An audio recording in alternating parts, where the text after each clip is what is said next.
She didn't know it was happening. That's the most terrifying part. There was no moment where the room went cold. No voice in the dark. No warning of any kind. One day she was a girl who kissed her cross before she slept, and something was watching her do it, waiting, learning her. And when the door opened, we walked straight in. Her name was Anna Ecklund, Wisconsin, 1880s. A Catholic family so devout that God wasn't a thing they visited on Sundays. He was the air they breathed, the first word in the morning, the last word at night. Anna was the kind of girl who noticed when someone was hurting before they said a word, who saved the last of something for someone else without thinking about it, who folded her hands during prayer, not because she was told to, but because she meant it. She was 14 years old. She had done nothing wrong, and none of that mattered. Her Aunt Mina existed at the edges of the community, tolerated, never trusted, present in the way a shadow is present, always slightly behind you, never quite where you expect it to be. People in town used careful words when they talked about Mina. The word they kept coming back to was witch. What the town didn't know, what almost no one knew, was that Mina was also Anna's father's secret lover, hidden for years in plain sight, the way the worst things always hide. And Anna's father wanted something from his daughter that no father should ever want. When Anna said no, when she pulled away, her father didn't raise his voice. He went to Mina, and Mina went to her kitchen. She took herbs, cursed herbs, spelled herbs, and she ground them into Anna's food, into her meals, into the things the girl ate every single day without suspicion, without fear, without any reason in the world to be afraid of what was on her plate. She was 14 years old. She trusted the hands that fed her. And something in the darkness, something ancient, something patient, something that had been waiting for exactly this kind of opening, accepted the invitation, moved in, and closed the door behind it. The changes didn't announce themselves. They crept. First, the churches. Anna had walked through those doors her entire life, 1,000 times, 10,000 steps across thresholds she'd never once thought about. Now her body stopped at the door like it had hit a wall. Not hesitation, not reluctance, revulsion. Something inside her chest, locked up, seized, pressed outward against her ribs like two hands pushing from the inside. And she couldn't move forward, couldn't breathe, couldn't make herself cross into the one place she had always felt safe. She stood at the door of her church, and she turned around, and she walked home. Then it was the cross, the small wooden cross above her bed, the one she had kissed every night since she was old enough to reach it, the one that had hung in the same spot so long, there was a pale rectangle on the wall behind it, where the paint hadn't faded. She woke up one morning and it was on the floor across the room. She didn't remember touching it. She picked it up. She held it against her forehead. She prayed until her voice cracked. She put it back. The next morning it was on the floor again. Her own hand was doing it while she slept. Her own hand. Doctors found nothing. A priest performed an exorcism. And Anna came back. Quiet. Careful. The girl she had always been. She thought it was over. It was not over. It was never over. For the next 32 years, something lived inside Anna Ecklund like a tenant she couldn't evict. Not screaming, not announcing itself, just present. A heaviness she couldn't locate, a wrongness she couldn't name. There were mornings she woke up exhausted in ways that sleep couldn't explain, like her body had been used through the night and returned before dawn. There was one morning she was 31 years old. She came downstairs and found herself already standing at the kitchen counter, holding a knife, not raised, not threatening, just held loosely in a hand that didn't feel entirely like hers. She had no memory of leaving her bed, no memory of coming downstairs, no memory of opening the drawer. She stood completely still and looked at the blade, and in the thin, distorted metal of that blade, in the warped reflection of her own face, something looked back, something that wore her face, something that had been wearing it for 17 years. She put the knife down, she went upstairs, she got on her knees, and she prayed. And she never told anyone. If this story is getting under your skin, if you felt that, then you belong here. Subscribe to the Horror Chronicles right now. Every story on this channel is real. Every case is documented. Every detail is true. And there are stories coming that make this one look like a bedtime tale. Hit subscribe, turn on notifications, and stay with us, because you haven't heard the worst of it yet.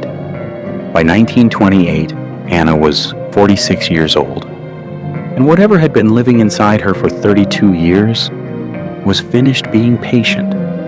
Father Theophilus Riesinger, a Capuchin priest who had looked into darkness before and not looked away, came to Erling, Iowa with one purpose.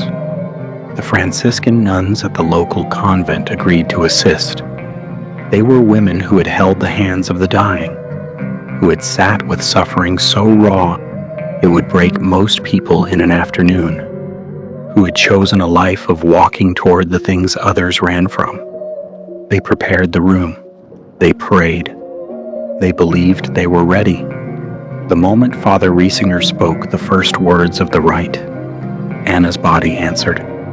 She was a middle-aged woman of average build. It took 5 people to hold her down. 5. Her face changed, not like an expression changes, like the face itself was being operated from somewhere else, pulled and stretched by something testing the limits of what a human face could do. Her eyes rolled back, not partially, completely, until there was nothing visible but white, 2 white voids where her eyes had been, and from somewhere below her chest, from some depth inside a human body that shouldn't exist, came a sound that every single witness in that room would spend the rest of their lives trying to describe, and failing. The closest any of them came was this.